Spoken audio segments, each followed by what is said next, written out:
Hey book friends! Today I'm going to be doing the mid-year freak-out book tag. Let's get started. Okay, so the first question is the best book I read so far in 2022, and it would be Her Fearful Symmetry by Audrey Niffenegger, which you might be familiar with her name because she is the author of Time Traveler's Wife. This was a book that got me out of my 2-year-long reading slump, and I mainly love the writing in this book.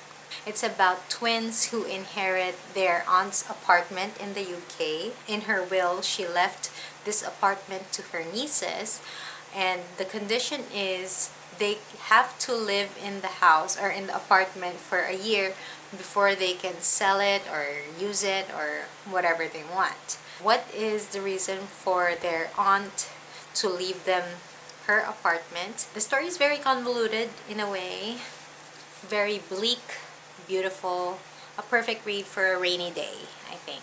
Best sequel you've read in 2022, and it would have to be Crooked Kingdom by Leigh Bardugo. I really loved this, but also at the same time, this is the only sequel I've read, so is the automatic answer to this question. I think I'll be skipping the Shadow and Bone trilogy, and I'm glad I started with the Six of Crows duology. And I think that's it for me for this Grishaverse. New release you haven't read yet but want to. So definitely, of course, book lovers. So Noelle Gallagher loves this book and I love Noelle Gallagher. So I am very excited to read this. It does have some mixed reviews, so I don't know. But this one, Part of Your World by Abby Jimenez, I have never seen a booktuber talk badly about this. Everyone I've watched has given this 5 stars. The most anticipated release for the second half of the year, so that would be Carrie Soto is Back by Taylor Jenkins Reid. Of course, everybody loves TJR. And Legends and Lattes, which has been picked up by Tor. The biggest disappointment of the year so far, and I hope it's the last one, is XOXO by Axio. So I brought this with me to the hospital before giving birth. I thought it was gonna be like a happy read, but what happened was I was more of disappointed because I was having so much high expectations.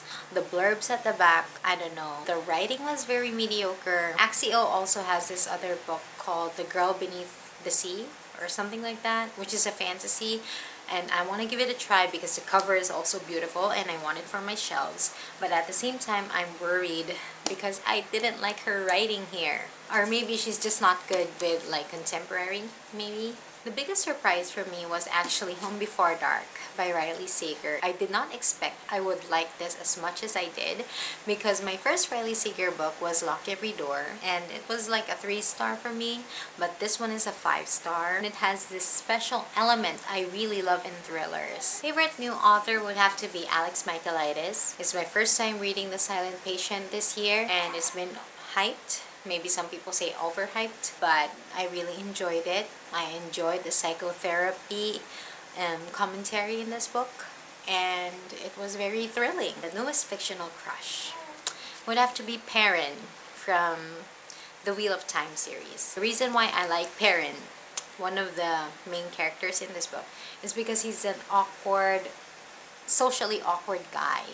But he's like very big and he has this look. A lot of girls are probably into him, but you know, he's that shy type, so he's just quiet and he's not very confident, and I find that very endearing.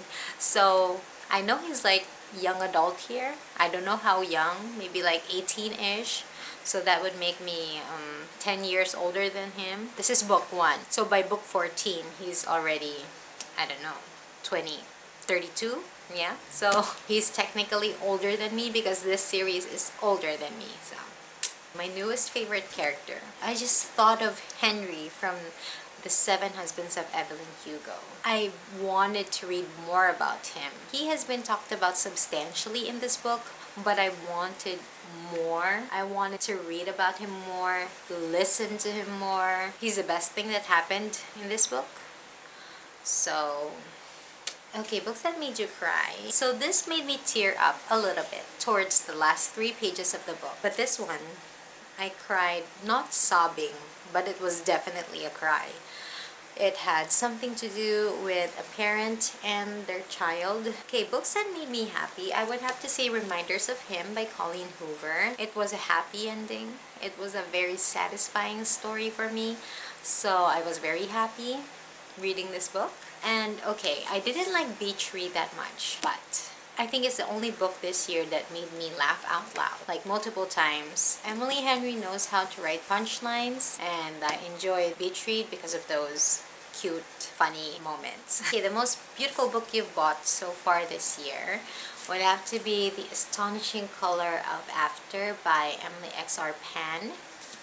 Because look at that blend of red, magenta, violet or something. Yeah, there's that beautiful feather design. I don't know, I just love it. What books do you need to read by the end of this year?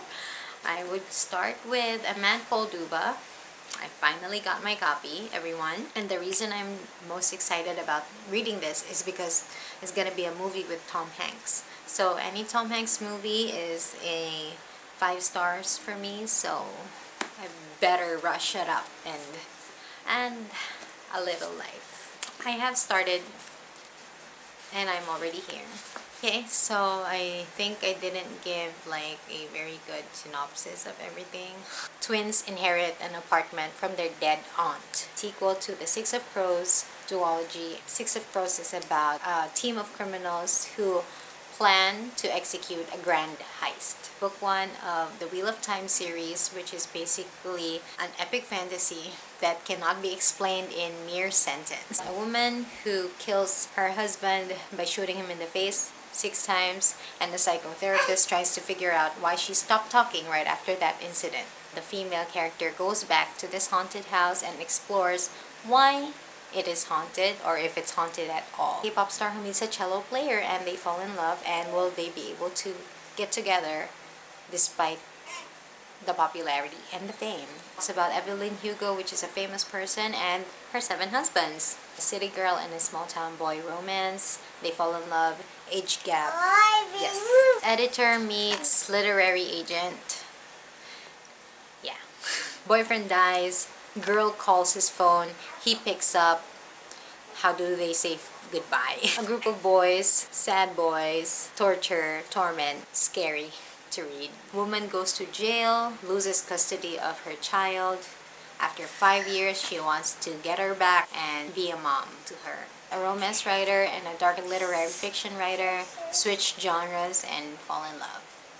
A girl loses her mom to suicide, and this is the story of how she conquers her grief, or how she processes her grief. Grumpy old man meets new next door neighbors, will make you cry. A couple who think they know each other, but they don't. Okay, basically that's it for my mid-year freakout tag. I hope you enjoyed this video, and I'll see you again next time. Say bye. Bye.